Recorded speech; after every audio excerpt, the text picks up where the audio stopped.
सो अब इस वीडियो के अंदर हम करने वाले हैं क्वेश्चंस की रिवीजन। इंडियाज 10 के जितने क्वेश्चंस हैं मैं आपसे वन बाय वन सारे डिस्कस कर लूँगा अभी। ओके, तो चलते हैं अपन अपने क्वेश्चन बैंक में। अगेन क्वेश्चन बैंक मैंने ओपन कर रखा है क्या, अभी कर लेते हैं। ओके, अपन ने स्टडी मेट से भी इसके सारे देख लिए हैं और मेरे को नहीं पता कि आप लोग देख रहे हो नहीं देख रहे हो, लेकिन मैंने हर वीडियो के अंदर है ना नीचे टाइम स्टैम्प लगा रखे हैं, चैप्टर बना रखे हैं। तो आपको ये नहीं है कि सारी वीडियोस को गो थ्रू करना है, आपको जो भी आपको रेलेवेंट डाउट आ रहा है, जिस क्वेश्चन में भी डाउट आ रहा है ना पहले आप करो, ठीक है। आपके मैक्सिमम क्वेश्चंस हो जाएंगे, लेकिन कुछ क्वेश्चंस में भी हो सकता है डाउट रह जाए। तो मैंने हर चैप्टर की वीडियो इसीलिए डाल दी ताकि आपको जो भी क्वेश्चन में डाउट आया आप 1 सेकंड के अंदर वहाँ पे पहुँच सको। कैसे पहुँचोगे? चैप्टर के अंदर आप सर्च करोगे, चैप्टर का नाम डालो, कुलदीप सिंह चेती डालना, आगे आ जाएगा यूट्यूब पे। अब उस चैप्टर की वीडियो जैसे ही आप क्लिक करोगे ना, नीचे मैंने वीडियो के अंदर चैप्टर डिस्क्रिप्शन बॉक्स में डायरेक्टली वो टाइम स्टैम्प दे दिया है। और वैसे भी वीडियो के अंदर भी है ना वो जो टाइम आता है उसके ऊपर एक ऐसे एरो सा आ जाता है, तो जैसे आप उस पर क्लिक करोगे तो नीचे चैप्टर बने हुए आ जाएंगे। तो आप नीचे देख लेना स्क्रॉल करके, इवन मैंने क्वेश्चन का नाम भी पूरा दिया है टाइम के साथ में। आप जैसे उस पर क्लिक करोगे आप डायरेक्टली उस क्वेश्चन पर पहुंच जाओगे और आप देख सकते हो। तो इससे आपका अननेसेसरी टाइम वेस्ट नहीं होगा, and this is what I am doing for you. अभी भी अपन क्वेश्चन 10 के एक बार ग्लिम्स देखेंगे डिटेल इंडेक्स से, एंड देन फिर इसके एक एक क्वेश्चन जाके डिस्कस कर लेंगे। ओके, सबसे पहले देखो यहाँ पे क्या बोला है, एबीसी लिमिटेड है वो डिटरमाइन करती है कि आफ्टर द रिपोर्टिंग पीरियड कोई इवेंट हुआ होगा तो इसका ट्रीटमेंट कैसे होगा। सेकंड क्वेश्चन में पूछा कि डेट ऑफ अप्रूवल क्या है, मतलब ये देखना आपको कि क्वेश्चन किस टाइप के पूछ रहा है इसे यहाँ पे, ठीक है। मैनेजमेंट ने डिस्कवर किया एक मेजर फ्रॉड का इश्यू दिखा उनको after the issue of financial statement, लेकिन क्या अब वो अपने अकाउंट्स को रीओपन कर सकते हैं या नहीं कर सकते हैं, बताइए, आपको यहाँ पे बतानी है। और साथ में डेट ऑफ अप्रूवल क्या है। इवेंट बिटवीन आईएफआर यानी कि interim financial reporting and date of approval है उनकी 30 जून है। तो बताओ इसके बीच में, मतलब कि जो अपन क्वार्टरली फाइनेंशियल्स बनाते हैं ना, तो ये कहता है कि फर्स्ट क्वार्टर का इन्होंने बनाया होगा और फर्स्ट क्वार्टर को जब वो अप्रूव कर रहे हैं तो उसके लिए डेट ऑफ अप्रूवल कौन सी लेनी है। ओके, बेडेट्स अर्थक्वेक कोई भी इंश्योरेंस पॉलिसी नहीं ले रखी थी, तो बताओ क्या ये XYZ लिमिटेड उसको एडजस्ट करेगी कि क्या। एबीसी एंड जीएसटी डिपार्टमेंट है, उनका कोई केस है जो कि कोर्ट ने रिजेक्ट कर दिया है। एबीसी ने क्लेम किया है कि बिफोर फाइनेंशियल स्टेटमेंट इशू उन्होंने क्लेम करना चाहा, तो बताओ उसके अकॉर्डिंग ट्रीटमेंट क्या रहने वाला है। ABC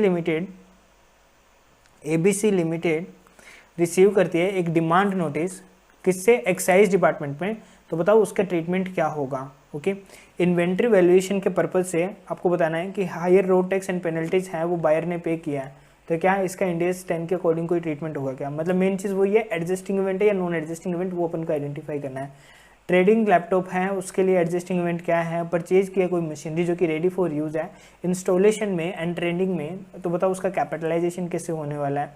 okay, civil construction contract है, एक्स्ट्रा 50 करोड़ की कॉस्ट आने वाली है, मतलब पहले हमने कम प्रोजेक्ट किया था, अब 50 करोड़ की और कॉस्ट आ सकती है हमें ये लग रहा है, तो बताओ उसको अकाउंट फॉर करना है या नहीं करना है। क्या हमें डिस्काउंट को सेल से एडजस्ट करना है या नहीं करना है अगर मैंने आफ्टर द रिपोर्टिंग पीरियड दिया है तो। कोई भी फ्रॉड डिटेक्ट हुआ था रिपोर्टिंग पीरियड में but before the issue of the financial statement, तो क्या ये एडजस्टिंग इवेंट है या नहीं है। ओके, गुड्स है वो टॉय लिमिटेड ने ईओ एक्सपोर्ट ऑर्डर मिला हुआ था जो कि कैंसिल हो गया, तो उसको अब ऑफर प्राइस है वो डिस्काउंट पे करना पड़ा, तो बताओ इसका ट्रीटमेंट आप क्या करोगे। पेनल्टी फॉर ब्रीच, अब दूसरी पार्टी ने क्या कर दिया, ब्रीच कर दिया, तो उसके लिए जो भी पेनल्टी है तो बताओ उसका अकाउंटिंग ट्रीटमेंट क्या होगा स्टेटमेंट ऑफ पीएनएल के अंदर। ड्यूटी ड्रॉबैक है, उसकी application date and surety date आपको अलग अलग है, मतलब ड्यूरिंग द पीरियड है, तो बताओ क्या ये एडजस्टिंग इवेंट है या नहीं है। ये आरटीपी मई 20 में भी आ चुका है। ओके, पीक्यूआर लिमिटेड ने फायर ओकर हो गई पीपी का, उसने इंश्योरेंस क्लेम है वो फाइल किया एंड एक्सपेक्ट करती है कि भाई एक्सपेक्टेड है कि वो भी हो भी जाएगा, तो बताओ इसका ट्रीटमेंट क्या होगा मई 20 की आरटीपी के अकॉर्डिंग। XY लिमिटेड है, उसने फ्लोट किया है टेलीकॉम कंपनी को, तो इवेल्यूएट कीजिए कि यहाँ पे वो गोइंग कंसर्न है या नहीं है। एबीसी लिमिटेड की डिविडेंड की अकाउंटिंग की कैसे की जाएगी। Treatment for dividend declared redeemable preference share and expense. PQR limited है, उनके फायर ब्रोकआउट हो गई, इंश्योरेंस कंपनी ने शायद इंश्योरेंस वगैरह कर रखा है, तो बताओ उसका ट्रीटमेंट क्या होगा, एडजस्टिंग इवेंट होगा या नहीं होगा। मल्टीपल केस सिनेरियो है, moon limited, zoom limited, IBC का एंड ऑपरेशनल इंस्ट्रक्शन, इसमें 3-4 अलग अलग केस हैं, तो वो सारे अपन ये क्वेश्चन यहाँ पे 24 क्वेश्चन है वो जाके अपन एक एक करके देखने वाले हैं, ठीक है। कितने नंबर पेज से स्टार्ट हो रहे हैं, 120 पे ख़त्म हो रहा है और स्टार्ट हो रहा है ये 110 से, तो चलो 110 पे चलते हैं। लाल मेरी पत रखियों बला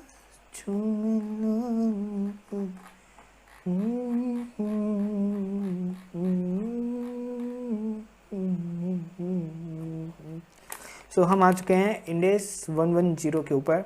ओके, और अभी तक हमने कितना वीडियो रिकॉर्ड कर दिया है, ऑलरेडी 5 मिनट हो चुके हैं हमें। 5 मिनट में हमने सिर्फ डिटेल इंडेक्स देखा है अभी। अब मेरा टारगेट है कि मैं ये सारे के सारे क्वेश्चन आपको अगले 1 घंटे के अंदर कंप्लीट करवा दूं। ओके, तो चलो चलते हैं। एबीसी लिमिटेड है, उसने अनाउंस किया है इंटरिम रिजल्ट को। इंटरिम रिजल्ट किसके हैं? Q1 के हैं, जो कि 30 जून को हुआ है। और 5 जुलाई को उसने क्या किया है, अपना अनाउंसमेंट किया है। 30 जून का क्वार्टर था भाई, अप्रैल मई जून 3 महीने का एक क्वार्टर होता है। उस एक क्वार्टर के फाइनेंशियल स्टेटमेंट बने किसके अकॉर्डिंग? इंडेस 34 के अकॉर्डिंग बने होंगे। ओके, और उन फाइनेंशियल स्टेटमेंट को, जो क्वार्टरली फाइनेंशियल स्टेटमेंट है, 5 जुलाई को मैनेजमेंट ने अप्रूव कर दिया। How ever till that time the AGM for the year 2001-2 है वो अभी तक हेल्ड नहीं हुई थी। इसीलिए जो फाइनेंशियल स्टेटमेंट है वो अप्रूव कर दिए हैं बोर्ड ऑफ डायरेक्टर ने ऑन 15 जुलाई 2002 को। What will be the after the reporting day period as per the definition given in Ind AS 10? तो Ind AS 10 के according after the reporting period यहाँ पे क्या होने वाला है ये आपको आइडेंटिफाई करना है। ठीक है, तो आफ्टर द, देखो अप्रूव कब हुए हैं? 15 जुलाई को। खत्म कब हुआ था? 30 जून को। तो 15 दिन का मेरे अकॉर्डिंग जो डिफरेंस है वो क्या होगा? ये वाला डिफरेंस आएगा जो Ind AS 10 के अकॉर्डिंग है। ओके, सी, तो यहाँ पे अब ये एक चीज़ है ना, इस क्वेश्चन में एक हिडन ये क्या थी, आपको 5 जुलाई भी दे दी और 15 जुलाई भी दे दी। तो आपको यहाँ पे ये आइडेंटिफाई करना था कि आप date of approval of accounts कौन सी वाली लोगे। तो 5 जुलाई को तो उन्होंने फाइनलाइज किया है, लेकिन यहाँ पे बोर्ड ऑफ डायरेक्टर ने अप्रूव क्या किया है, वो वाली डेट आप डेट ऑफ अप्रूवल में ले, तो जैसा आपने अपने कॉन्सेप्ट में भी देखा है। तो as per Ind AS 10 if partial information है वो ऑलरेडी पब्लिश हो चुकी है रिपोर्टिंग पीरियड की, तो वो पीरियड मतलब यहाँ पे एक चीज़ और ध्यान रखना, ये चीज़ भी आप कोई डीपली नहीं देखता। ये 5 जुलाई 2002 को अनाउंस हुए हैं। ठीक है, हाँ चलेगा। ओके, मतलब कि पिछले साल की एजीएम की बात कर रहा है, पिछले साल की, और पहले क्वार्टर की बात कर रहा है। एग्जाम्पल के लिए 31 मार्च को जो फाइनेंशियल स्टेटमेंट बनेंगे ना पूरे साल के, उसकी एजीएम अभी तक नहीं हुई है, लेकिन अब करंट ईयर के फर्स्ट क्वार्टर का बन गया, उसका अनाउंस भी हो गया, बोर्ड ऑफ डायरेक्टर ने अप्रूव भी कर दिया। तो बताओ अब क्या करेंगे। तो ये इस तरह से क्वेश्चन फ्रेम किया हुआ था। In the above case financial statement approve हुए 15 जुलाई को, therefore for the purpose of Ind AS 10 after the reporting period would be the period between 31 मार्च से 15 जुलाई का पीरियड यहाँ पे आ जाएगा। क्वेश्चन 2 क्या बोलता है, what is the date of approval for issue of the financial statement prepared for reporting period from April 1 to 31 March in a situation where following dates are applicable. जहाँ पे ये डेट है, अब बताओ यहाँ पे क्या बतानी है आपको, अगेन डेट ऑफ अप्रूवल बतानी है, डेट ऑफ अप्रूवल बतानी है, बता देंगे भाई। देखो शेयर होल्डर को अवेलेबल हुई थी जुलाई 1 को, हमने उनको मेल कर दी होगी, बहुत अच्छी बात है।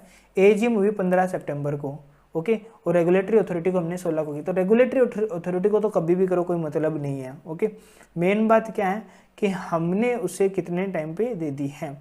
यहाँ पे देखो मई 28 को बोर्ड ने रिव्यू कर दिया एंड अप्रूव कर दिया, तो ये तीनों ही डेट यहाँ पे पिक्चर में नहीं आएगी। बोर्ड जब जिस दिन अप्रूव करेगी वो वाली डेट हमें लेनी है, जो कि यहाँ पे है 28 मई 2002। ओके, मे आई राइट? सी, यहाँ पे लिखा है Ind AS 10 date of approval for issue of financial statement वो डेट होगी जिस दिन फाइनेंशियल स्टेटमेंट अप्रूव कर दिया जाता है बोर्ड ऑफ डायरेक्टर के द्वारा and by the corresponding approving authority के द्वारा in case of any other entity accordingly. इस केस के अंदर जो डेट ऑफ अप्रूवल है वो कितनी होगी, यहाँ पे approved by the board of director of the company है, वो कितनी है यहाँ पे मई, यहाँ पे 19, ये गलत आ गया है मेरा लिखा हुआ, यहाँ पे होगा कितना 28 मई 2002। ओके, इसीलिए ये शायद नीचे वाले क्वेश्चन का ऊपर आ गया होगा, मैं भी एक बार चेक कर लेंगे। ओके, यहाँ पे डेट होगी 28 मई 2002। इन case of entity partnership form है तो डेट ऑफ अप्रूवल हमें कौन सी लेनी है, अप्रूविंग अथॉरिटी की फॉर द फाइनेंशियल स्टेटमेंट है, जब डेट पार्टनर है वो अप्रूव कर देंगे, पार्टनर जिस दिन अप्रूव करेंगे वो वाली डेट। थर्ड क्वेश्चन में board of director ABC limited के उन्होंने अप्रूव किया फाइनेंशियल स्टेटमेंट को रिपोर्टिंग पीरियड के लिए 2001-2 के लिए 15 जून को। ओके, एबीसी लिमिटेड को मेजर फ्रॉड मिला और वो अब रीओपन करना चाहती है। तो भाई बात ऐसी है कि डेट ऑफ अप्रूवल है वो वाली डेट होती है जब financial statement board of director ने अप्रूव कर दिए हैं and by the corresponding approving authority के द्वारा। In case of any entity for issue in the given case there are 2 dates of approval of the board of directors. The financial statement were reopen for further adjustment subsequent to initial approval.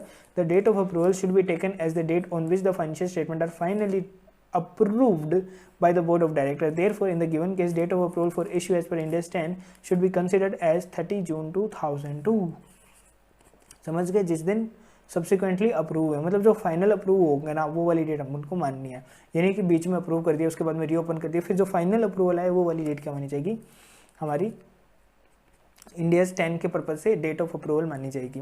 ABC limited ने अपने interim financial report बनाए हैं 30 जून वाले, okay, और interim financial report है वो approve कर दी थी बोर्ड ऑफ डायरेक्टर ने 15 जुलाई को। तो कौन सी डेट ऑफ अप्रूवल, 15 जुलाई होगी, okay. There relevant occurring between end of the report interim financial report and date of approval by the board of director is equal events between July 1 से लेकर 15 जुलाई के बीच में वो प्रोवाइड करते हैं evidence of the condition existing at the end of the interim reporting period shall be adjusted in the interim financial control ending June 30, 2001। Okay, वो adjust की जाएगी इंटरिम फाइनेंशियल रिपोर्ट के अंदर एंडिंग ऑन जून 30, 2011। ओके, तो यहाँ पे question क्या था आपका कि 1 जुलाई से 15 जुलाई के बीच में जो इवेंट हो रहे हैं, ओके, जिनकी कंडीशन 31 मार्च को या 30 जून जो भी रिपोर्टिंग पीरियड एंड हो रहा है उस दिन थी, तो क्या उसको एडजस्ट करना है? हाँ भाई करना है, सिंपल सी बात है ना कि भाई इंडियाज 10 आपको यही बोलता है कि जो भी इवेंट्स होंगे आफ्टर द रिपोर्टिंग पीरियड वो वाले इवेंट, अच्छा इसको जूम कर लेता हूँ थोड़ा सा, है ना, राइट, अब आपको ठीक रहेगा। After the end of the financial statements are approved by the board of director in case of company and corresponding approving authority. तो what is the reporting period has not been dealt by Ind AS 10। तो अब reporting period क्या होगा वो India's 10 बिल्कुल भी नहीं बताता, ओके। इसीलिए accordingly financial reporting done for interim period by preparing either complete set of financial statement और बाय प्रिपेयरिंग कंडेंस। अब कंप्लीट और कंडेंस में डिफरेंस क्या होता है? कंप्लीट के अंदर आप 5, एक फाइनेंशियल स्टेटमेंट के अंदर ना 5 आइटम होते हैं, balance sheet, PNL, statement of changes in equity और notes to accounts and cash flow statements, ये 5 आइटम होता है। लेकिन कंडेंस के अंदर आप उनको ही क्या करते हो, बहुत ज़्यादा समराइज में बना लेते हो और कुछ पार्ट्स को भी बना सकते हो। तो ये हो गया आपका कंडेंस फाइनेंशियल स्टेटमेंट, भी अगर आप बनाते हो तो भी ये अप्लीकेबल होगा। प्रोवाइड करता है इस फाइनेंशियल रिपोर्ट को एनुअल हो या फिर वो इंटरिम हो, ओके, वो इवेल्युएट किया जाएगा on its own for confirmative with the India's. And para 19 of India's 34 भी प्रोवाइड करता है कि जो भी इंटरिम फाइनेंशियल रिपोर्ट है वो डिस्क्राइब नहीं की जाएगी as complying with the India's unless कि यह कंप्लाई करती है ऑल रिक्वायरमेंट ऑफ इंडियाज। तो in accordance with the above an entity describing that the interim financial report is in compliance with Ind AS, उसे कंप्लाई करना पड़ेगा ऑल इंडियाज के साथ में। और इसको कंप्लाई करने के लिए जो रिक्वायरमेंट है ईच इंटरिम फाइनेंशियल रिपोर्ट की वो एडजस्टेड होनी चाहिए फॉर द एडजस्टिंग इवेंट के लिए, जो कि ओकर होने चाहिए end of the financial report and the date of approval of the board of directors के द्वारा। इसीलिए इस केस के अंदर इवेंट जो कि बिटवीन दिस डेट है वो एविडेंस अगर प्रोवाइड करते हैं तो वो शुड बी एडजस्टेड। ये देखो, ये एक लाइन का बस इतना सा करेक्ट था, पूरा ये तो ऊपर वाली तो वो लिखनी पड़ेगी ना अपन को कहानी कि भाई क्या क्या इंडियाज 10 बोलता है, लेकिन करेक्ट क्या था, वो एडजस्टिंग इवेंट है, okay. While preparing financial statement for the year ending 31 March 2001 XYZ limited ने एक जनरल प्रोविजन किया, किसका किया है भाई, बेडेट्स का 5% से किया है, okay. Last week of February 2001 में ए डेटर ऑफ ₹4 लाख उसने सफ़र किया बहुत भयंकर वाला लॉस ड्यू टू अर्थक्वेक। भाई भूकंप आ गया था, अच्छा खासा लॉस लग गया, अब लगना ही था। और कब हुआ था? फरवरी में हुआ था। मार्च अकाउंट्स को रिपोर्टिंग पीरियड कब एंड हो रहा है? 31 मार्च, मतलब कि 31 मार्च को वो कंडीशन तो एग्जिस्ट कर रही थी, ओके। एंड जो लॉस है वो रिकवर नहीं किया जा सकता इंश्योरेंस पॉलिसी के द्वारा, इसीलिए इस इवेंट को करते हुए एंटिटी ने 50% का प्रोविजन है वो कर दिया। और 1 अप्रैल 2001 में क्या होता है, वो बंदा ही बैंकरप्ट हो जाता है। अब बैंकरप्ट हो गया तो फिर तो कुछ बचा ही नहीं, तो पूरा का पूरा लॉस अराइजिंग आउट है वो क्या होना चाहिए, 31 मार्च को वो हो जाएगा, बिकॉज ये यहाँ पे क्या हो जाएगा, एडजस्टिंग इवेंट हो जाएगा। एडजस्टिंग क्यों होगा? क्योंकि 31 को अपन को पता था कि बंदा दिवालिया हो सकता है, इसीलिए अपन ने इतना भयंकर प्रोविज़न उसके लिए क्रिएट किया था। ये वही कहानी है, एक बार आप पढ़ लेना चाहें, ठीक है। एडजस्टिंग इवेंट की यहाँ पे डेफिनेशन लिख रखी है कि कौन सा होता है, और फिर उसने since provision for bad debts on account और amount due that particular debtor was made at the rate 50%, वो एविडेंस प्रोवाइड करते हैं कि वो कॉन्सिक्वेंसेज थी कि ये बंदा बैंकरप्ट हो जाएगा, और इसीलिए the company had made only general provision for बेडेट्स in the, ये पूरी कहानी लिखी है। और लास्ट में यही है कि बेडेट है वो कंसिडर टू बी मटेरियल है, तो ये नॉन एडजस्टिंग, अगर हाँ यहाँ पे एक चीज़ ये लिखी है कि अगर ये मटेरियल नहीं होती तो फिर वो नॉन एडजस्टिंग इवेंट बैंकरप्सी है वो डिस्क्लोज किया जाएगा along with the estimated financial effect on the same, मतलब यहाँ पे ना दो आ गए हैं। अब इसके अंदर ही लास्ट में इसने क्या लिखा, would your answer be different if earthquake had been taken place after 31 March. अगर 31 मार्च के बाद में होता तो अपन प्रोविज़न भी नहीं बनाते, और प्रोविज़न भी नहीं बनाते ना, हमें कुछ आइडिया था 31 मार्च को, तो 31 को तो कोई कंडीशन एग्जिस्ट ही नहीं करती थी। कंडीशन भी वो ऐसी है जो इंडिकेट कर रही है कि वो 31 मार्च के बाद में हुआ है, तो उस केस में ये नॉन एडजस्टिंग इवेंट होता है। और अगर इसका इंपैक्ट मटेरियल होता तो अपन इसका डिस्क्लोजर भी देते, यही यहाँ पे नीचे नेक्स्ट लिखा हुआ है। ओके, अब करते हैं क्वेश्चन नंबर 6। ये बोलता है a case is going on ABC limited and GST department on claiming some exemptions from year 2001 to 1-2 से हैं कुछ एग्जाम्पशन में उन्होंने, मतलब 2001-2 के अंदर उन्होंने कुछ एग्जाम्पशन क्लेम की थी। अब डिपार्टमेंट वाले आके नाराज होकर खड़े हो गए भाई कि आपने एग्जाम्पशन ले कैसे ली, हम तो आपको कोई एग्जाम्पशन देने ही नहीं वाले यहाँ पे। तो अब इसके लिए एबीसी लिमिटेड कोर्ट में चली गई और दोनों के बीच में घमासान युद्ध चल रहा है। अब जो कोर्ट है उसने इशू किया ऑर्डर 15 अप्रैल 2002 को, और उन्होंने कहा एक कंपनी तेरे को पैसे पे करने पड़ेंगे डिपार्टमेंट को। ओके, तो कंपनी यहाँ पे हार गई। और अब बताओ कंपनी को एडिशनल टैक्स पे करना पड़ेगा, तो क्या यहाँ पे इसको रिकॉग्नाइज करना चाहिए क्या? तो देखो 31 मार्च को है ना वो केस चल रहा था, तो यहाँ पे प्रोबेबिलिटी थी या तो वो कंपनी हारेगी या जीतेगी, कुछ ना कुछ था, मतलब कंडीशन 31 मार्च को एग्जिस्ट कर रही थी, इसीलिए यह एक एडजस्टिंग इवेंट है और फाइनेंशियल स्टेटमेंट में इसका एडजस्टमेंट किया जाना चाहिए। अब चलते हैं अपन 7 के लिए। एक बार आप क्वेश्चन पढ़ लो, मैं 1 मिनट का रेस्ट कर लेता हूँ, गला सही हो जाएगा मेरा। हो भाई कौन मैसेज कर रहा है मुझे? Hi, is the question bank updated now? If so please share. ये है हमारे +97 कहाँ का कोड है? नेपाल का ना, नेपाल से एक पर्सन है वो हमें मैसेज कर रहा है, तो ओके हम भी उनको रिप्लाई कर देते हैं, आज ही आपको शेयर कर देंगे। आपने क्वेश्चन पढ़ लिया होगा, अगेन सेम टाइप का क्वेश्चन है जैसा अभी अपन ने ऊपर वाला पढ़ा था, लेकिन जो लीगल सूट है, ठीक है, वो यहाँ पे कंपनी के फेवर में आ जाता है। ऊपर वाला क्या था? अगेंस्ट में था। ओके, और यहाँ पे क्या होता है? ये फेवर के अंदर आ जाता है। तो बताओ ट्रीटमेंट क्या होगा? तो फेवरेबल इवेंट हो वो भी हमें कंसीडर करने हैं, इसीलिए इंपॉर्टेंट क्या है कि क्या कोई कंडीशन एग्जिस्ट करी थी क्या and of the reporting period पे? हाँ, तो उसका वो एविडेंस दे रहा है, इसीलिए ये इवेंट एडजस्टिंग इवेंट होगा। ओके, ये आरटीपी नवंबर 19 में भी आ रखा है ये क्वेश्चन। तो देखो एबीसी लिमिटेड ने ना एक डिमांड नोटिस रिसीव किया 15 जून 2017 को, कितनी अमाउंट के लिए? 28 लाख रुपए के लिए। किससे? एक्साइज डिपार्टमेंट से, on account of higher excise duty levied by the excise department compare at the rate of at which the company was creating provision and depositing the same. कि भाई आप जो प्रोविजन बुक करते थे ना, है ना, मतलब कि यहाँ पे डिमांड मिली 28 लाख की, ठीक है, और कंपनी ने क्या किया? इसका प्रोविज़न भी कर लिया और साथ साथ में डिपॉजिट भी कर दिया। जो फाइनेंशियल स्टेटमेंट है 2016-17 के, वो अप्रूव हो गए थे 10 अगस्त 2017 को, और ये आया कब? 15 जून को। Okay, in July 2017 company has appeal against the demand, और जुलाई में फिर वो जाके क्या करती है, मतलब 15 जून को आया, एक बार के लिए डिपॉजिट कर दिया, लेकिन तब भी क्या कर दिया, 2 दिन बाद में ही जाके कोर्ट में केस भी फाइल कर दिया कि जो डिमांड है वो 15 लाख में ही सेटल हो सिर्फ। तो शो कीजिए कि ये इवेंट किस तरह से बियरिंग कर रहा है फाइनेंशियल स्टेटमेंट के ऊपर, और क्या ये इवेंट एडजस्टिंग है या नॉन एडजस्टिंग इवेंट है। तो सी, यहाँ पे उन्होंने सबसे पहले तो इवेंट की डेफिनेशन ही बताई है कि 2 टाइप के इवेंट होते हैं, एक तो वो जो कि एविडेंस प्रोवाइड करते हैं, इनको हम एडजस्टिंग इवेंट भी बोलते हैं, और एक जो कि इंडिकेटिव होते हैं आफ्टर द रिपोर्टिंग पीरियड के लिए, वो हमारे क्या होता है? हमेशा नॉन एडजस्टिंग इवेंट होते हैं।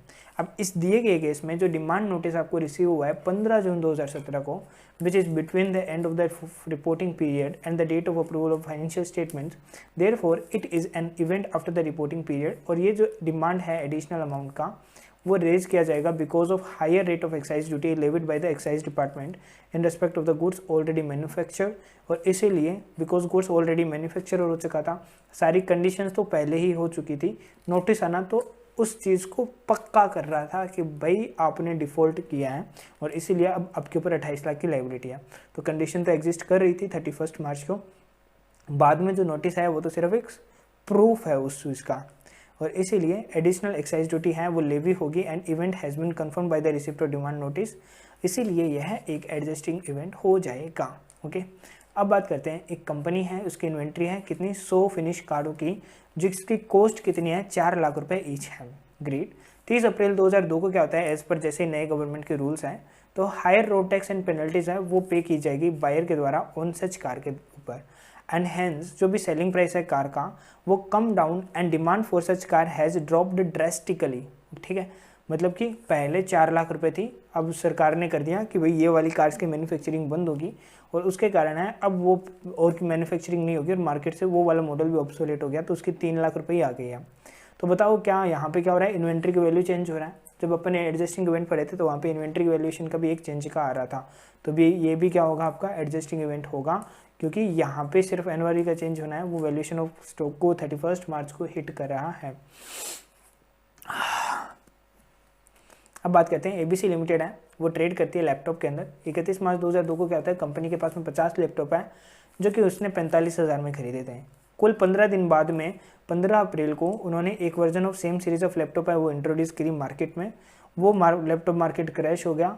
ठीक है, 45,000 की वैल्यू थी, अब आ गई 35,000 की। ओके, तो बताओ वो 35,000 पे बुक नहीं करना चाहती, तो बताओ क्या कंपनी यहाँ पे सही है या नहीं है। तो इंड एस 10 के अकॉर्डिंग जो भी डिक्रीज होती है एनआरवी के अंदर वो हमेशा एडजस्टिंग इवेंट है, और इसीलिए कंपनी उसको एडजस्ट करेगी। सिंपल, ये स्पेशल केस में आ गया था अपना। ओके, क्वेश्चन 11, एबीसी लिमिटेड है, उसने परचेज की एक नई मशीनरी को, जो एसेट है वो फाइनली इंस्टॉल हो गई है and made ready for use on 15 मार्च 2002 को। हाउएवर जो कंपनी उसने इन्वॉल्व किया है installation and trading which was also the supplier has not yet submitted the final bills for the same. क्या बोला यार, कुछ क्वेश्चन समझ ही नहीं आया। देखो यहाँ पे क्या बोला, एबीसी लिमिटेड ने एक नई मशीनरी खरीदी, नई मशीनरी 2001-2 में। ओके, और वो इंस्टॉल कब हुई थी, 15 मार्च 2002 को। ओके, मतलब 15 दिन पहले ही होगी, 31 मार्च से। हाउएवर कंपनी ने इंस्टॉलेशन जो है वो बाद में कराया, और अभी तक इंस्टॉलेशन है एंड ट्रेनिंग है which was also the supplier has not yet submitted the final bills for the same. और साथ साथ में कंपनी ने ये भी काम किया इंस्टॉलेशन और ट्रेनिंग के, मशीन तो सप्लाई की किया है, इंस्टॉलेशन भी किया है, और यहाँ पे आके बंदों को ट्रेन भी किया है, लेकिन अभी तक बिल सबमिट नहीं किया है। तो सप्लायर है वो 10 अप्रैल को बिल सेंड करता है, तो क्या ये भाई होने चाहिए। देखो नॉर्मल सी बात है, मशीनरी आपके यहाँ पे आके खड़ी थी, मतलब कंडीशन तो आपके यहाँ पे कंप्लाइड थी। अब कंप्लाइड थी तो मतलब आपको जो एडिशनल मिला वो तो सिर्फ प्रूव कर रहा है कि भाई हाँ कंडीशन है वो एग्जिस्ट कर रही थी। इसीलिए as per the provision of contract the cost of installation and training of new machinery वो एक इंटीग्रल पार्ट है कॉस्ट ऑफ असेट परचेज का, और even if the details are available after the reporting period they provide proof about the circumstances that existing at the end of the reporting period. Therefore cost of installation and training है वो consider की जाएगी for the capitalization in the year 2001 and 2002। Okay, अब चलते हैं question number 12 के अंदर। तो भाई आपको क्या दिया है, यहाँ पे आपको दिया है कि XYZ लिमिटेड है वो एक large sized civil contract construction contract लेती है एक PSU से, जिसके अराउंड 200 करोड़ की क्या है वैल्यू है, 200 करोड़ की उसकी वैल्यू है। ग्रेट। एग्जीक्यूशन है वो स्टार्ट हो जाता है 2001-2 के अंदर एंड कंटिन्यू रहता है नेक्स्ट फाइनेंशियल ईयर में भी। अब इस एग्जीक्यूशन के अंदर मई 29, 2002 को क्या होता है, कंपनी फाउंड करती है while raising the foundation work को that it had made a rocky surface, की ये रॉकी सरफेस को मेट कर रहा है, और जो भी कंस्ट्रक्शन कॉन्ट्रैक्ट की कॉस्ट है would go up for an extra of 50 crore which would not be recoverable from the contractee as per the terms of the contract। इसीलिए कंपनी की जो फाइनेंशियल ईयर एंड हो रहा है 31 मार्च 2002 को and the financial statement है वो consider किया जाएगा approved by the board of directors के द्वारा ऑन 15 जून 2002 को। How will you treat the above in the financial statement for the year ended 31 March 2002 को, कि 31/3/2 को है, अब किस तरह से इसको है वो ट्रीट करने वाले हो। सी